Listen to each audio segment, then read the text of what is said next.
विष्णु मधुसूदन कैटभारे नारायणाच्युत त्रिविक्रम चक्रपाणे दैत्यादिशार्जधर श्रीधर वासुदेव गोपाल कृष्ण हरये तव सुप्रभातम्।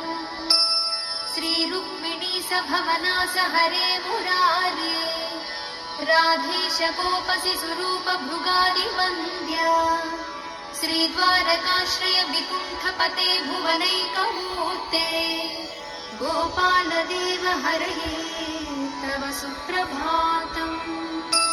मीनाकृते कमठरूप वराहमूर्ते त्रैविक्रमाय नृहरे भृगु राम राम श्रीराम कृष्ण यदुनन्दन कल्किरूपा गोपाल कृष्ण हरये तव सुप्रभातम्।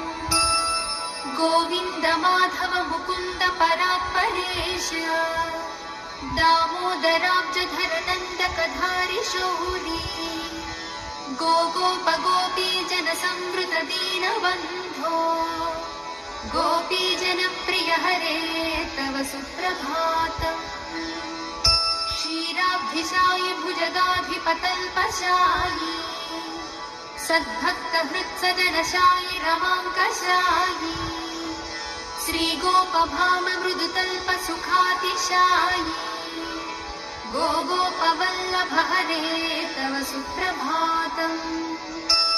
श्रीकश्यपात्रिसुख नारद गौतमादि ब्रह्मर्षि सङ्घमनि सन्तव द्वारदेशो तिष्ठन्ति देव तव दर्शन भाग्य हेतोः गोपाल शेखर हरे तव सुप्रभातम्।